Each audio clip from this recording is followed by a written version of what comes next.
think when you think of Norwich City as a championship club, you think of a self-funded club that has to develop players to sell them on at for eight-figure fees, and I think that's something that over the last decade or so, maybe just under, the club has actually done extremely well when you look at some of the talent that they've produced at Carrow Road.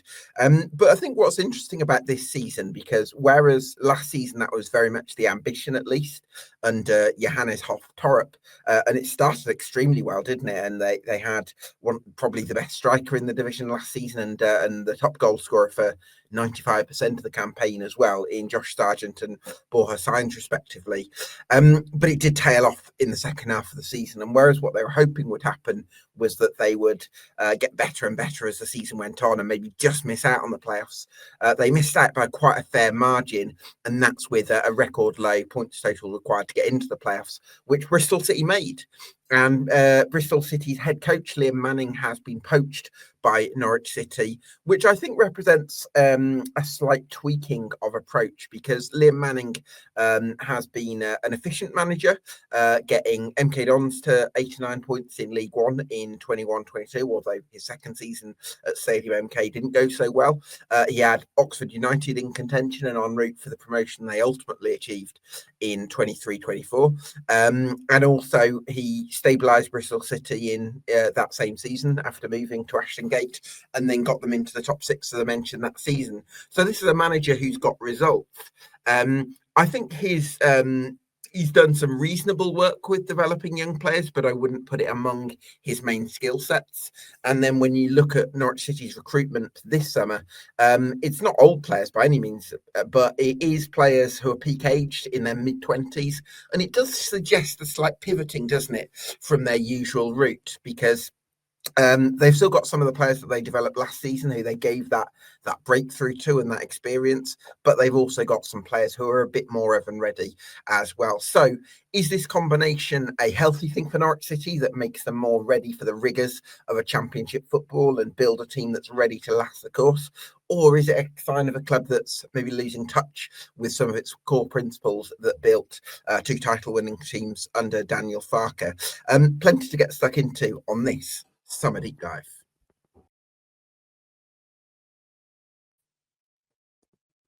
Yes, welcome along to EFL Debate. I'm speaking to a fan of each of the 72 clubs across the EFL between mid-June and mid-July.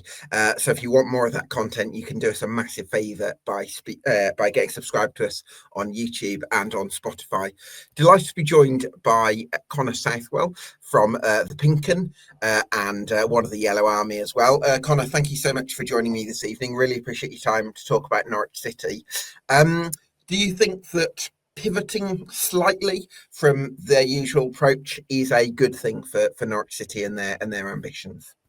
Yeah, good evening, Gav. Thanks for having me on. Always a pleasure, as you know. Yeah, I think it's a really interesting point that you make there, because clearly you have to. I'll do a bit of kind of going backwards before we go forwards, but Sure. you go back to the summer of 2023 for me, where a lot of Norwich's recruitment was more experience, was more know-how, was players that had championship promotions on their CV, that had been there, done it, worn the t-shirt under David Wagner, and they pivoted really away from kind of maybe that direction of travel that we're speaking about from those two title-winning campaigns, where you remember youth and kind of vigor, and maybe giving players second opportunities who had struggled elsewhere. And that obviously got them into the top six, but ultimately they didn't get promoted. They were a long way short in the playoffs. Ben Napper replaced Stuart Webber in the November of that season. David Wagner was gone in the summer, and then they did a complete 360. And last summer, I think the average age of their signings, including Emi Marcondes, who came in October, was 21 years of age. And it was about maybe adding asset building and trying to get players that could develop into real talents and kind of grow with the team. I guess a little bit of a similar process to what we've seen Arsenal undertake in the Premier League. I don't think it's too removed from that. And obviously that's pertinent because Ben Napper was formerly of Arsenal. And this summer, it's kind of been about adding to that, I guess, not quite going back to where they were in 2023 with kind of 30-plus-year-olds, Ashley Barnes, Shane Duffy. Jack Stacey isn't 30, but he's in that experience camp. Adam Forshaw was part of that group. They signed a lot. They had 11, I think, at the peak, 30-plus players. But it's been about maybe adding some more sort of prime players, Harry Darling, Jakov Medic, Vladan Kovacevic, various others as well.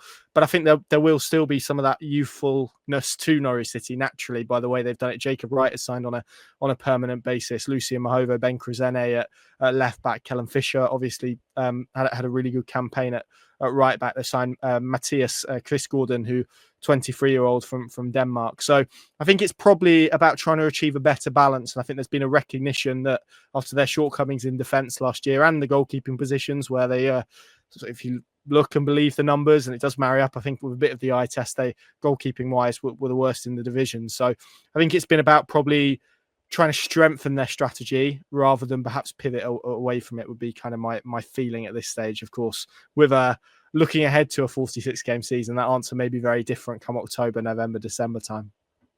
Yeah, of course. Let's hope it plays out that way. In terms of the top of the club, the ownership side, would we be considering the Atanasio as part of the furniture at Carrow Road now? Yeah, I think so. Obviously, and it's probably been the case since they came down from the Premier League, really. I think before that point, you felt Norwich were maybe one of the most stable teams in the EFL, fiscally responsible. They tried to run themselves, as you said, with a self-funding model, one of the very few teams to do that under Delia Smith and Michael Wynne-Jones, who were at the top of the football club for a long, long time and did a good job, got Norwich punching above their weight for the vast majority of that, even maybe the frustration that from some fans that they were maybe holding them back. But I think that the feeling is what they achieved, swimming against the tide in modern football, was incredibly impressive.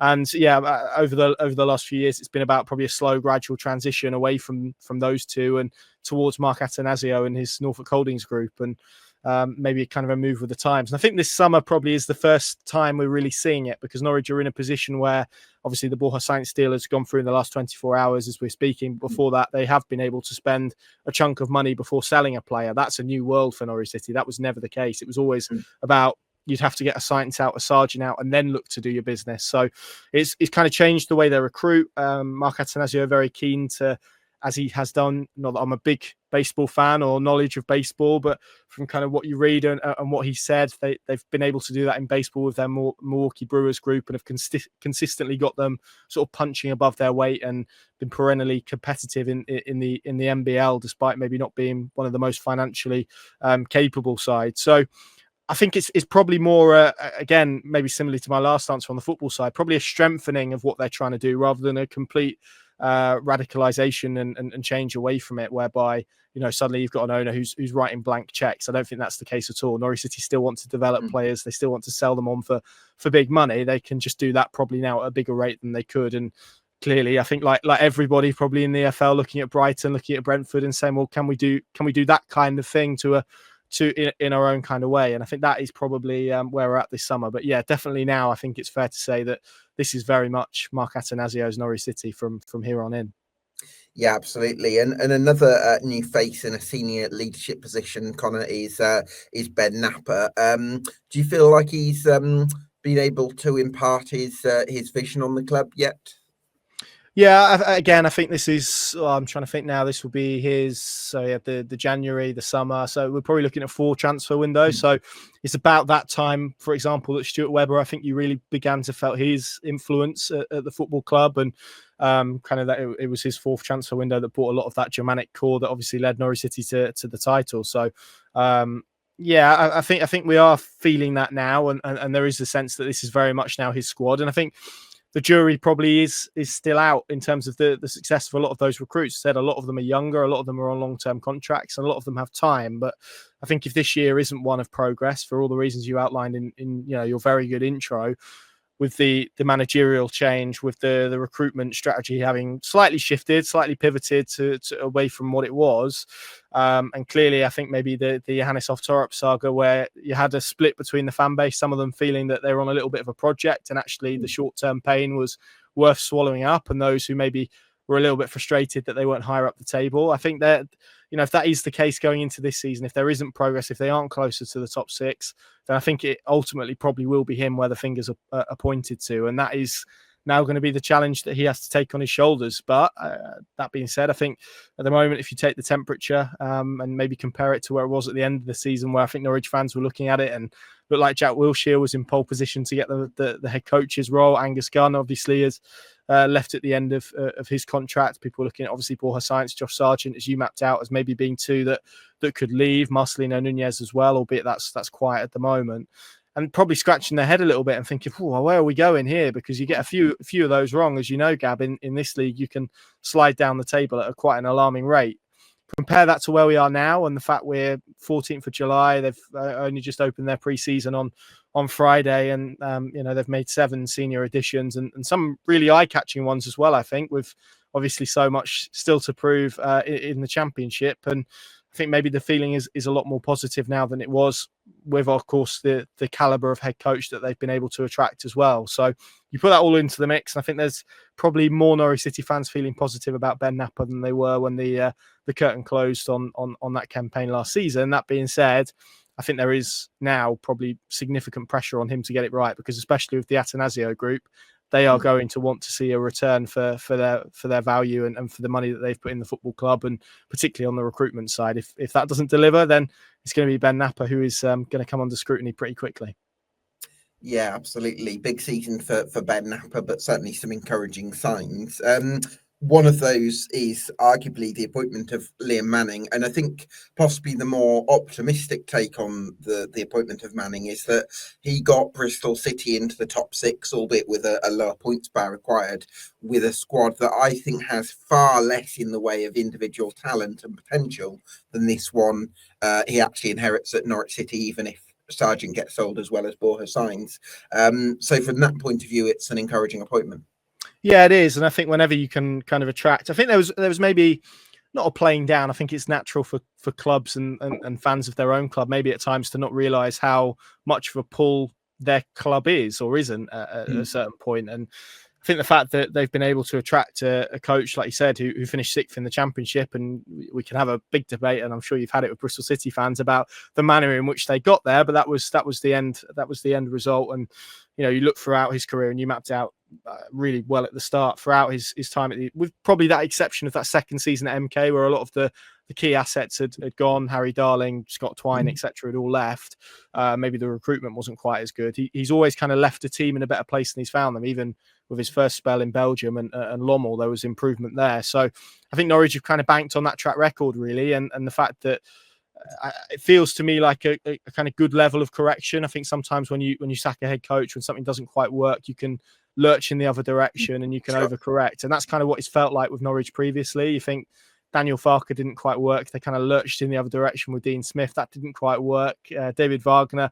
They're all coaches with very different kind of playing styles and outlooks and ideologies. This kind of, you can understand, you can draw parallels between Torup and Manning, even if they're, maybe not as closely aligned as maybe some Norwich fans would have wanted them to be. And I think what you see with him is probably where football is at the moment. He feels to me as being one of the sort of innovative sort of PSG, not level, but sort of that outlook where you're a bit more pragmatic, you're a bit more adaptable, you kind of aren't necessarily ideologically wedded, which is kind of where it felt like. And I think increasingly you look across the Championship and around, really, that kind of feels like the sort of type of coach that is achieving at the moment. You're right, there's still question marks. I think there's question marks from Norwich fans about how well he's going to be able to not just develop players young and old, but actually is he going to dip into those youth reserves as Norwich have done? As you say, I think there's question marks over his kind of use of young players throughout his career. That being said, to my knowledge, I don't think he's worked for a Category 1 academy before, and clearly he comes from an academy background, so you would hope there would be a willingness to do that. So for all of those reasons, I think it feels like quite an astute one, and I think Ben Napper has done a good job at selling him this project. Clearly, and I think you could sense this in his interviews, that there was maybe a little bit of frustration over the financial limitations at Bristol City.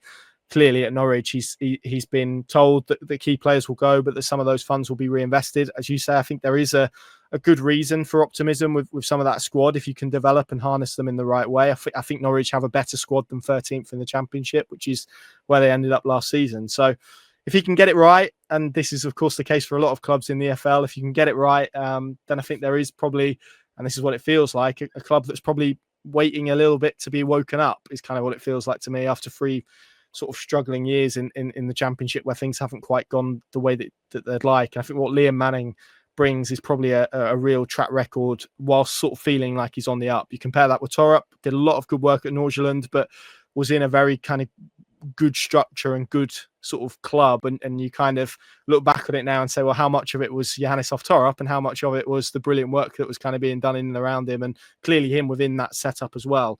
Liam Manning has done it at lots of different clubs with a really clear kind of working system whilst kind of being adaptable as well. So all of that sort of wrapped in, and I think there is a good amount of excitement, plus of course the local roots, which I think mean nothing in the grand scheme of things, but in terms of connecting with a fan base, feel quite important, because it doesn't really feel like Norwich fans have had a head coach that they've really connected with. They really tried with Johannes Torup, but results didn't help that. But really, it's been since Daniel Farke. A lot of those kind of coaches have been in that shadow. Yeah, absolutely. So it's up to Liam Manning to kind of come out of that shadow, I suppose. In terms of the squad, then, Connor, you've recruited Kovacevic. Not somebody I've had the chance to do a huge amount of research on. So I trust that you certainly have with your quality of content on Pinken.com. Could you just give me the lowdown on the latest goalkeeping recruit?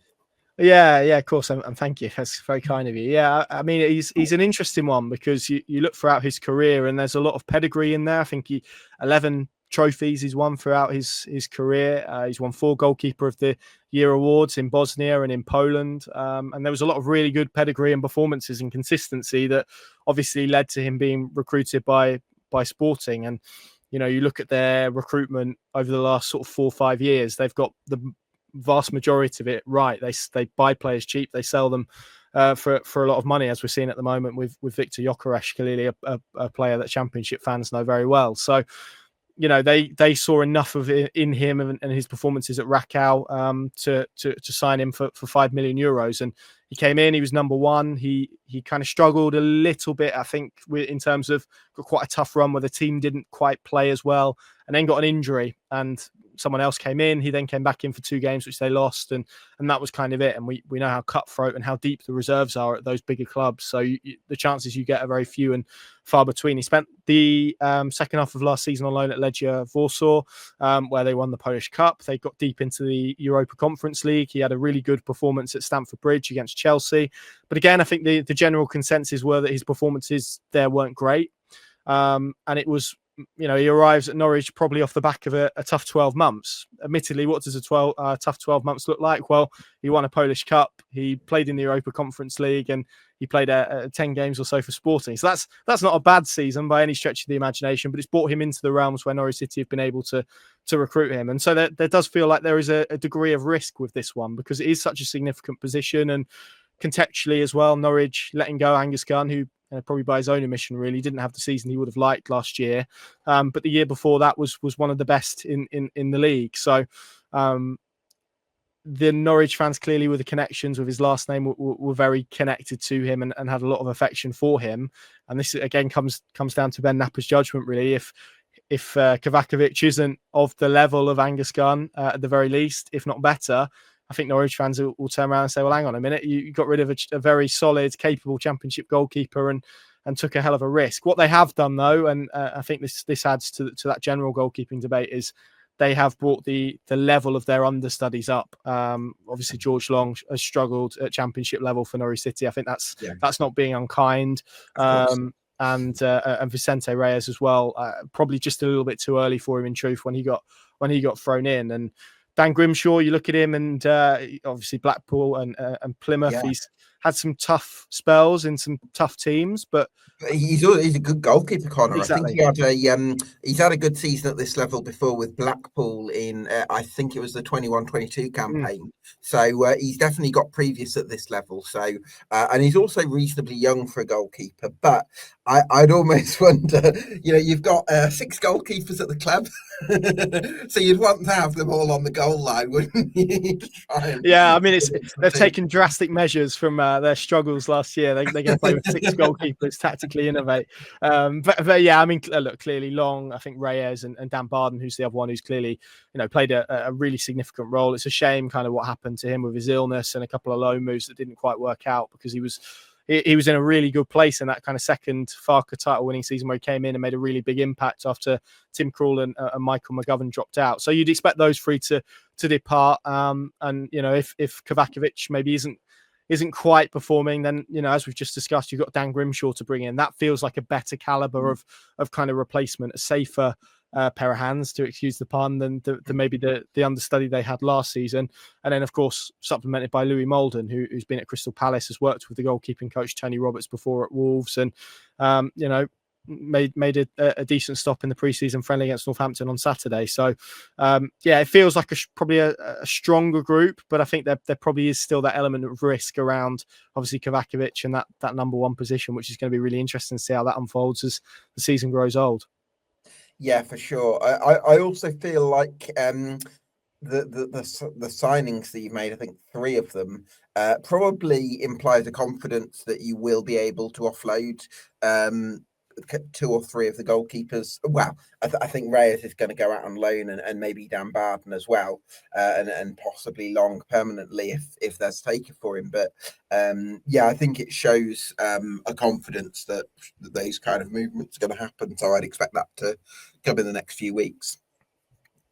Yeah, I would agree. I think it's going to be interesting to see where they go. I mean, Reyes is an interesting one because you look at him and he's got in the Chile squad, and I think there was a feeling that there was quite a bit of potential there, but that spell towards the end just felt quite short for me in the games that he played. And as I said, he was thrown in at the deep end, and it was a really harsh one to judge him in. But they've sort of done some tweaking as well at the under-21s level, and I think it's going to be difficult now for him to get in. So, yeah, loan, permanent. I think it would be interesting to see kind of where they all end up. But yeah, I think it's quite telling that Norwich have moved quickly off the back of last season to basically revamp their entire goalkeeping department and also add 2 centre backs. I think that shows you probably where they feel the key deficiencies were.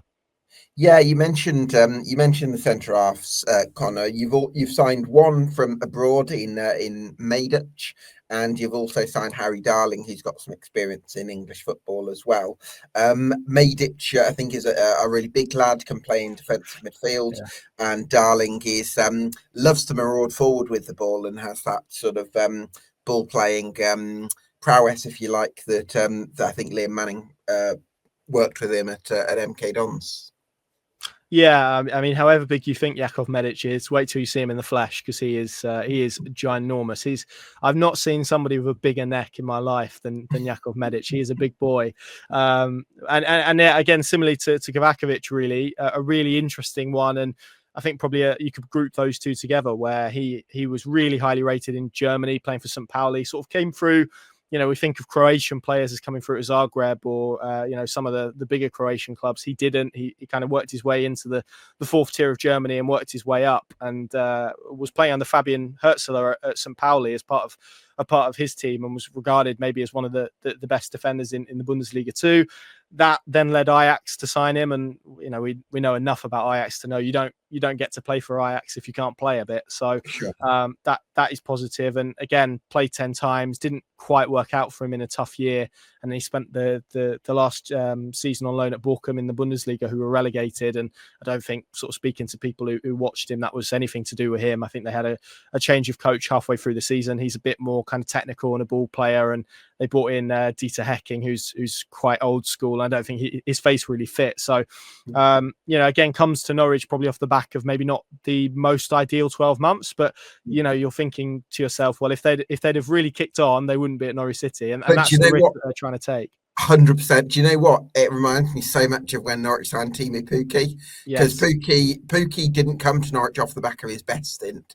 He came to Norwich. He'd had a really good stint somewhere. I can't remember where it was, but then he went to Celtic and it didn't work out because he was playing under Neil Lennon or something, or someone like that, with a style that didn't suit him at all.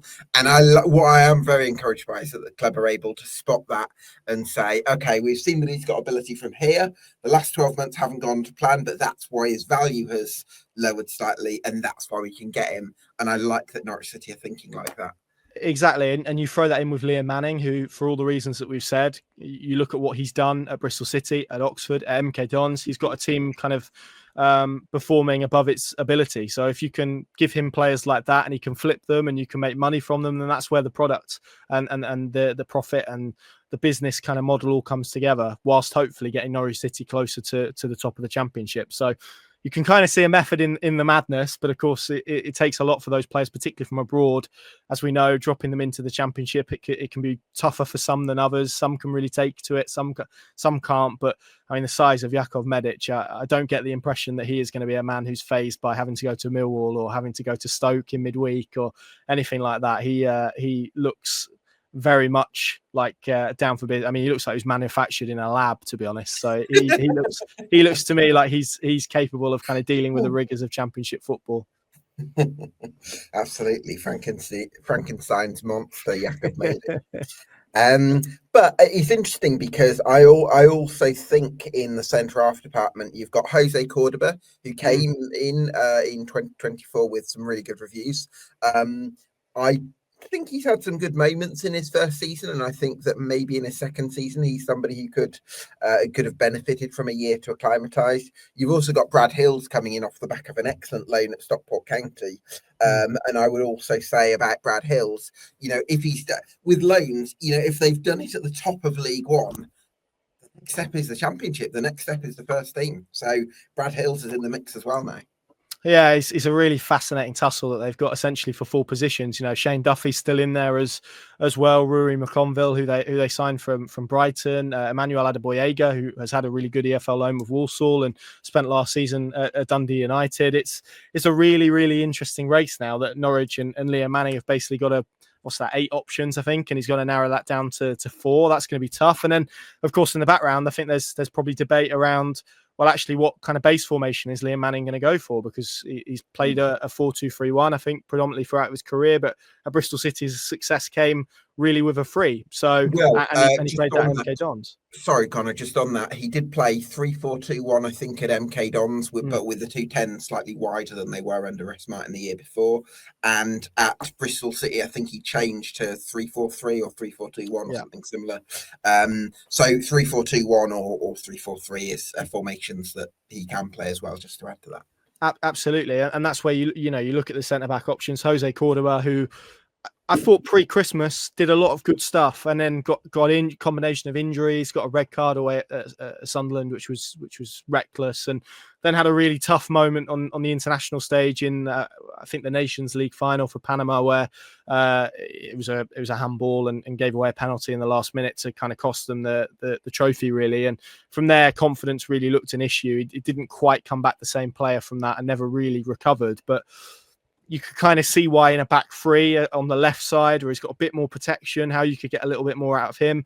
Medic has played in a back 3 at St. Pauli. Harry Darling clearly has got a track record, as you say, of playing in a back 3 under Liam Manning at MK Dons. And Jose could do it even. Absolutely.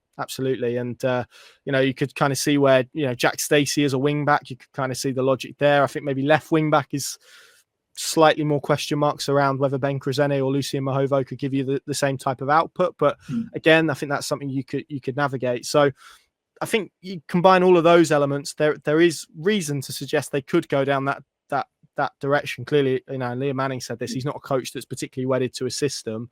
So we'll have to see how it plays out, but he's got the options to do that back 3, I think, if he wishes to. Yeah, absolutely. I suppose the other argument for going for quite a narrow system would be, if I look at the wide options, you've got Mate Jurasek, Ante Cernak, and Oscar Schwartau.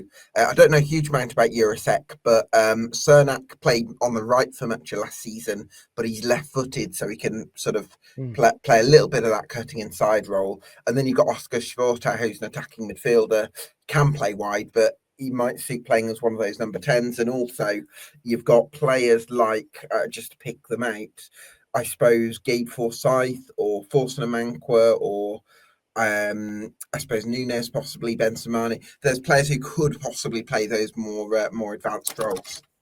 Yeah, exactly. And I think certainly now post science, the focus will be trying to get a couple of wingers in. I think that will be where, particularly on that left side. Cianats is an interesting one because Ben Napper was very clear that he sees him as a number 9, as a striker. Oh, really? But actually, as you say, a lot of his minutes came on the right, and that was deliberate because they signed him with the recognition he could play there, because clearly to sign a second choice striker just to sit behind Josh Sargent, very difficult. So sure. The fact he can do both is tough. But in a post Josh Sargent world, I think it would be interesting to see if he gets pushed centrally. Chris Garden as well can kind of play across the front line, so he's another option to throw in the mix. And obviously Jurasek, as you mentioned, I can't tell you too much about him, to be honest, because he's played, I think, about 80 minutes since he joined the club, and that's been quite frustrating for everyone involved. I think that he hasn't been able to come in and really showcase what he's about. So yeah, I think there's a lot of stuff still to piece together for that. Clearly, if Sargent goes, do they go for another striker? Do they kind of opt to go for a winger? I think there's a lot of interesting stuff still to kind of be figured out with that front line. And yeah, it's going to be interesting to see how it pans out, particularly on the left. I mean, Pape Diallo is one that they're being linked with at the moment from Metz,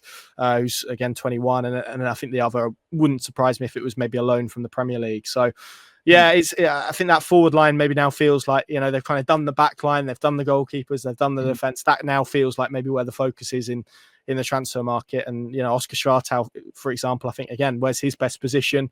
Amanko Forson, where his best position, I think they could both probably be quite good number 10s if that's the way that Liam Manning wanted to go.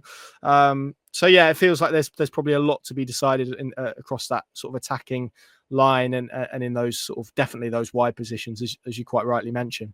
Would you probably agree with me that Oscar Schwartau showed more maybe flashes of potential than Forson Amanko last season? Definitely. Yeah, I really like Oscar Schwartau. I think, again, you have to look at it through a lens of how young he was. He was 18 for the entirety of last season. I think to get the minutes that he did, there was a stage where I looked at it and it was only, I think, Chris Rigg at Sunderland and someone else who was younger that had a lot of minutes in the Championship age-wise.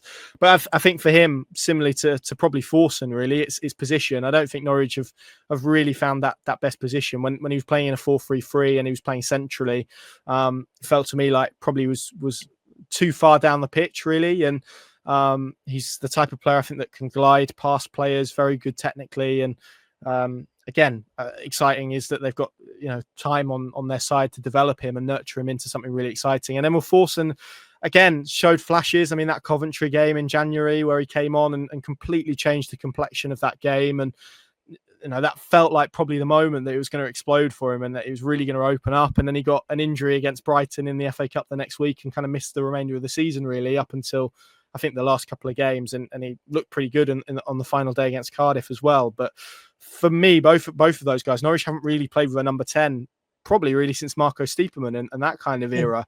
So if Liam Manning wants to go there, I think there is a world where, particularly Amanko Forson, it feels like there's a really talented player in there, with the exception that he can make a mistake. And we saw that again in the first pre-season friendly on Saturday, where he basically passed a square ball straight into Hoskins' path for Northampton.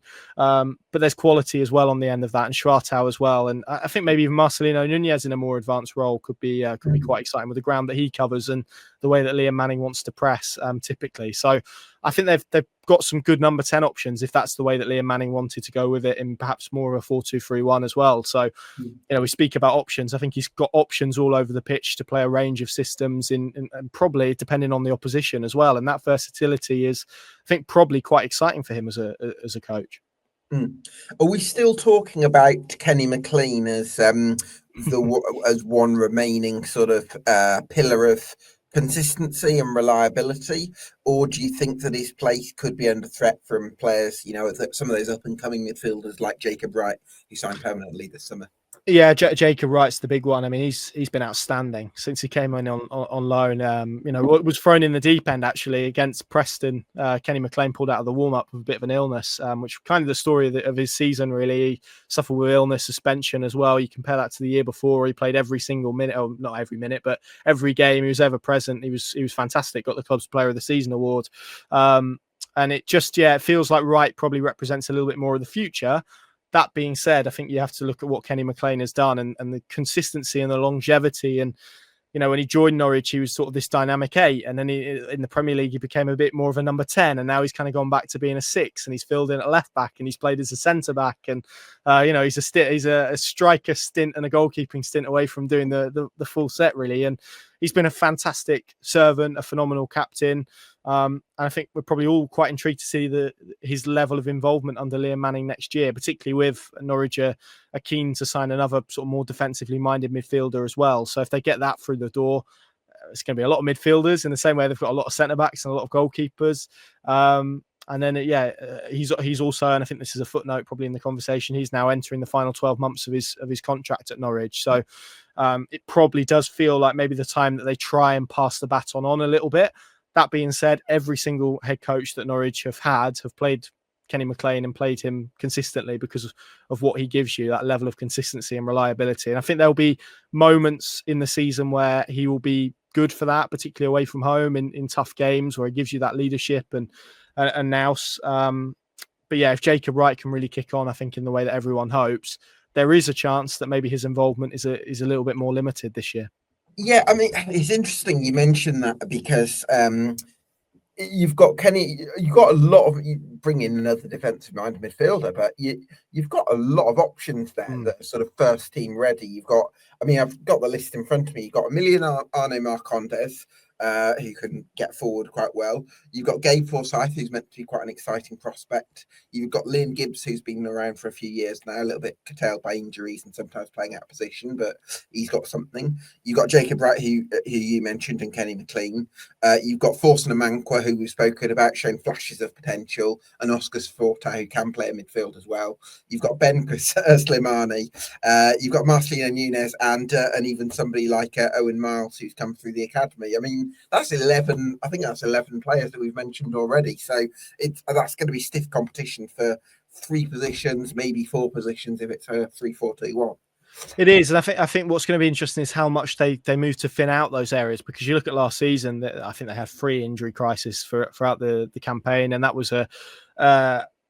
probably a factor maybe in why the season didn't quite go the way that everyone hopes. I'm sure Johannes Oftorup, if he was on this video at the moment, would offer that as part of the defence. And their level of depth just wasn't quite where it needed to be. So whether it's about rectifying that, but equally you cannot go into a season with 6 goalkeepers, 9 centre backs, and 11 central midfielders. So they are going to have to thin it out. And there's been some chatter around Emi Marcondes potentially in a move to Brazil, and again, Liam Gibbs, I think if it's not a Norwich City, then he needs to go out and get some football somewhere, because you mentioned it, the last 2 years have been horrible for him, really, after what was a breakthrough campaign, really, under Dean Smith in the Championship, and just not quite happens for him for a combination of injuries and not playing in the right position.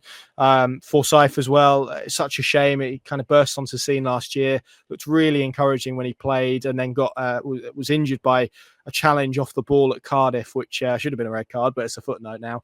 And it's been out ever since. So it's kind of a shame. I actually think maybe he could be a candidate to step up and maybe offer some depth in wide areas if need be, but still only 18, 19. So he's got a bit of time in his side. Elliot Miles as well.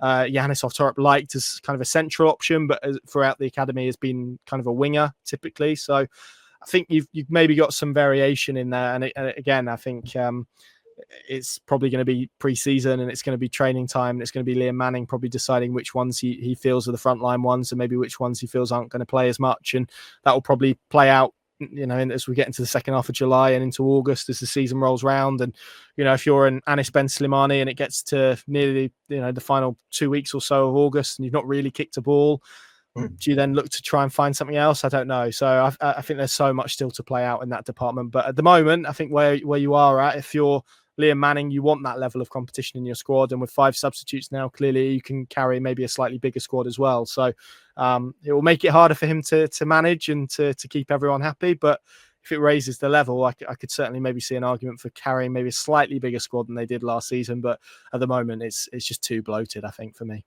Yeah, it's bloated and possibly a little bit imbalanced, because there's some areas where you've got options coming out of your ears, and you've got other areas where it's bone dry. So could maybe do with rebalancing it a little bit. Talk to me about the right back / right wing back position then, Connor, because I think in terms of current ability, Jack Stacey and Kellen Fisher are on quite similar levels. And I would probably, if I was in Liam Manning's shoes, edge towards Kellen Fisher just because I think there's more upside with him, especially from a financial and developmental perspective. Completely agree. I thought Kellen Fisher was probably the major success story last season for Norwich City.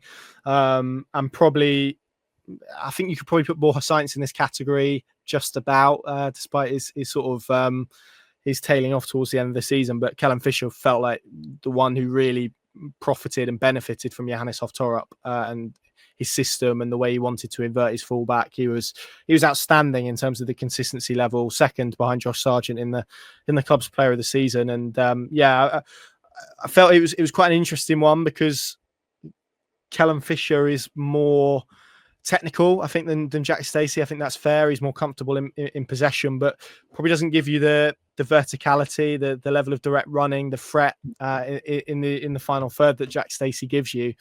And I think probably, again, heading into this summer, it maybe felt like, sort of scratching our heads looking at Jack Stacey thinking, well, if this season pans out like last season did, if you're him, do you go, actually, I probably want to go and play now somewhere when I'm at my age. But Liam Manning's come in, Jack Stacey signed a new contract.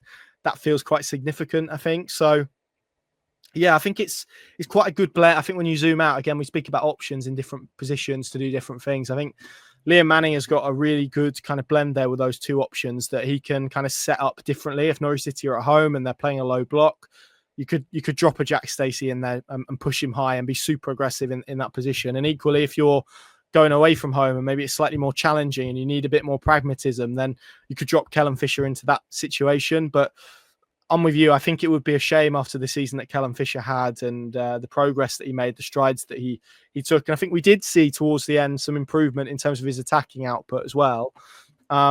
If you were then to kind of flip it and Jack Stacey was to play the bulk of the game. So I think, again, going to be really interesting to see how it unfolds and how it kind of plays out.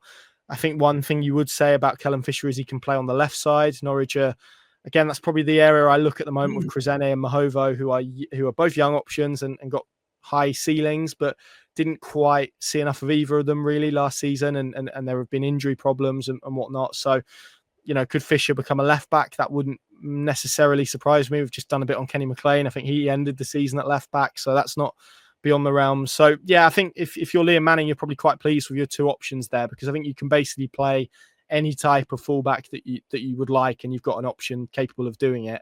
But yeah, I'm with you. I think it would be a shame if it wasn't Kellen Fisher starting the season at right back for Norwich City for the reasons that we've spoken about.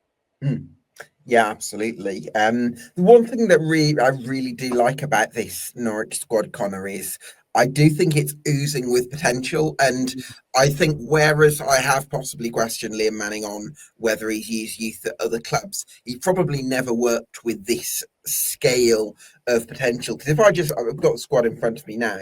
We've mentioned Kellen Fisher, Brad Hills, Lucien Mahovo, Forson Amonkwa, Elliot Miles, Jacob Wright, Gabe Forsyth. Like so many coming up to 10 players that could really be about to hit a massive spike in their development. Oscar Schwarta, of course, as well.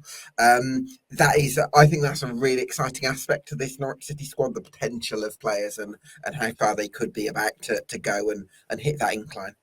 Absolutely. I think probably the question of, well, can Liam Manning coach younger players? Can he develop younger players? I think we're about to find out, to be honest, because at Norwich, to an extent, he will have no choice, particularly in those kind of forward areas, to try and get a tune out of them. I think Antti Sienats as well, I'd put in that bracket, maybe names that you didn't mention there, of someone who I felt had an interesting first year. I thought he did quite well, actually. And you look at the goal scorers of kind of his age, he's only just turned 21 as that season unfolded. And there weren't too many. I think Mayhender was one at Sunderland. I'll have to go back and check, but there weren't too many scorers of a younger age than him. And it feels to me like at some point, and this is maybe true of all of them, that he could really explode. And I think that's the exciting point from this Norwich side. Oscar Schwartau, again, you mentioned him, only scored one goal last year. There's a lot of excitement around him because of his age and because of what he did. There was I remember a game against Swansea at Carrow Road where he took the ball on the edge of Norwich City's penalty area and burst right to the edge of Swansea's one, and I think it was a pass to Malcondes, then to Sargent that led to a goal. And it was just a fantastic kind of flash of what he could do. Amanka Forsman, we mentioned the Coventry game as well. His ability to shoot from range, his ability to kind of support the team, but even right at the start away at Oxford, and that was a really dire day for Norwich, but he came on and made a really bright impact. We've seen stuff from him. You mentioned Lucien Mahova. He's got a brilliant kind of line-breaking passing range on him, which is just fantastic to watch. I think there's been flashes from all of them. Callum Fisher, we just spoke about. I think there's a lot to get excited about in this Norwich team if it can be harnessed in the right way. I think what they've tried to do, and this probably go back full circle, is building maybe a spine that can support some of those young players. So maybe on the days where they're not quite on it and there are them little dips in performance, that they can maybe now then still have a level of consistency of performance that allows them to be competitive. And that was maybe the struggle last year. When they were good, they were excellent. When they were bad, they were really, really poor. And that lurch in difference in the end probably ended, well, if you have that, it probably means you finish mid-table, and that's where they ended up. So it's probably about trying to bring that floor up a little bit to mean that, yes, that ceiling can be high, and when those young players are on it, they can really excel. But actually, when it dips, when they're not quite on it, then you've got a Darling, you've got a Medic, you've got a Kovacevic, you've got a Jack Stacey, Marcelino Nunez, who can just help keep that to a sufficient level to keep you competitive in championship games when maybe the going gets a little bit tougher. And that is the bit that hopefully Liam Manning can drive forward. Yeah, absolutely. Because I think I'm a big believer in the breakout season and then the breakthrough season. So it's like the first season. I think of Johnny Rowe. I think he made some substitute appearances in the Premier League campaign, where at Palace, I think, and then the following season he featured here and there, but you wouldn't say he was necessarily a mainstay, but he got that experience. And then he had the 23-24 season where you're like, wow, okay, he's really producing those big moments. And so I could easily see some of those players that we've spoken about having a massive incline in their development, and that bit really excites me. Yeah, definitely. And again, I think, you look at someone like Antti Sienats, well, if he could, and he's shown, I think he's a really good finisher. I personally didn't think he took enough shots, really. I think that's no, it was because you had Sargent and Signs, exactly. and it was almost like he was being more of a provider, wasn't he, Antti Sienats? Exactly. And I think what we did see is when he did shoot, he's got an excellent shot on him. And, Blackburn away comes to my mind. The way he took that goal, it doesn't feel like it's going to take a lot for him just to edge his goals up into double figures, and suddenly you do that and the world changes for you, as particularly as a striker. But Jacob Wright, a full season for him, I think that feels really exciting for the level of performance and consistency as well that he was able to produce. And actually you get a more kind of defensive option next to him. I think he could be a really top championship player. I really do. With if it's not next year, then definitely in time. So again, like you, that probably it feels to me maybe a little bit to draw a comparison to Sunderland to an extent, where you're looking at it and if you could get a group there of young players that really kick on, as they did. I think Sunderland, you'll know better than me, but they finished lower mid-table, didn't they? And then obviously Reggie Lebris took them on and got them towards the top of the table and got them up. So it's not the worst blueprint in the world for Norwich to try and follow if you can get a little bit more out of those younger players. And that's going to be as key, I think, as how some of those who have arrived this summer perform is going to be how well can Liam Manning improve a Jose Cordoba and a Amanka Forsman and Oscar Schwartau, Antti Sienats. And if he can drive their levels up, then I think Norwich could be a vastly different team next season. Yeah, absolutely. Let's look at the striker position, because it looks like you're going to have to resign yourself to the inevitable, Connor, the heartbreak. I'm imagining that Josh Sargent is going to go. But I think that you've kind of found new love, hopefully, in Kvistgaarden, who's got a very good goal-scoring record, I think, in Denmark. So I imagine there's a little bit of excitement about that signing to almost preempt the inevitable disappointment at Sargent probably going. Yeah, sadly, I think it is inevitable. Sort of had a fresh wave of reports, which again, we kind of understand to be the case, that it's Wolfsburg and Burnley are getting a lot closer now to that valuation. So when you get to that stage, it feels like we're maybe approaching endgame if we're not quite there in terms of Josh Sargent. And if I'm representing Josh Sargent, I'm absolutely not. I would be saying to him, look, you've got a home World Cup in 12 months' time. You're at the moment not in the American picture.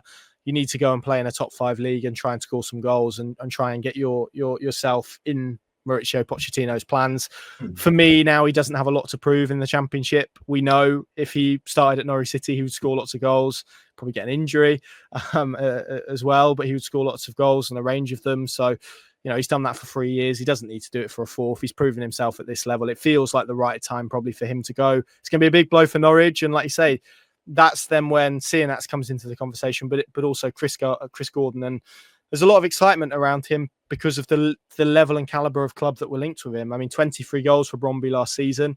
Again, how well does that translate to the Championship is going to be really interesting to kind of see. But Eintracht Frankfurt wanted him. Lom wanted him, who finished 7th in Ligue 1 last season. Rennes as well, who was slightly lower, but still top level in France. RB Leipzig, Celtic were admirers. I think West Ham had a look at it. These are all reasonable European teams, aren't they? So yeah. I think that's quite encouraging, I would suggest. And it is. Also, is he mid-20s? 23. 23, just become a Danish international. And I think certainly from what I've read and heard and spoken to people about, he's a really interesting profile as well, because he's 5'7", but meant to be superb aerially, really good. He's got kind of a gymnastic foundation. I'm looking forward to seeing that, Connor. How that's going to work. if anyone watching or listening this, go and what you'll love is go and Google his goal celebration. We're talking sort of Rob Earnshaw levels of backflips and cartwheels. So that should be good fun. But equally, Norwich have been stung by European big money strikers coming over in the past. There I mentioned Ricky van Wolfswinkel, who had an excellent goal scoring record and just wasn't able to translate it into he scored England. On his debut, didn't he, against Everton, and then didn't score again. Correct. Yeah. So it can be difficult, particularly abroad. Particularly with strikers, I think you never quite know what you're going to get. So yeah, I'm really excited to see how he gets on and how Liam Manning gets the best out of him. But equally, we mentioned Bristol City. Who did they have up front for a lot of last season? Naki Wells, who was a smaller, sort of dynamic sort of striker. Chris Gordon is a similar kind of dynamic pressing sort of striker, and hopefully can add some goals. And he's going to have a lot of pressure on his shoulders, I think, if Josh Sargent departs. Well, it's not going to be Chris Hughton football serving him, so that might help him. Yeah. So in terms of the expectations for Norwich City, I think with the way that Ben Napper has spoken, certainly after Johannes Hoftorp was departed, I think that's kind of crystallised the expectation and the targets for Norwich City, in the sense that it is very much top six the ambition, and I think the club can tolerate being in the mix for the playoffs all season and just falling short if the right signs are there. But I don't think there's much more leeway than that. So it really is the onus is on Manning to deliver.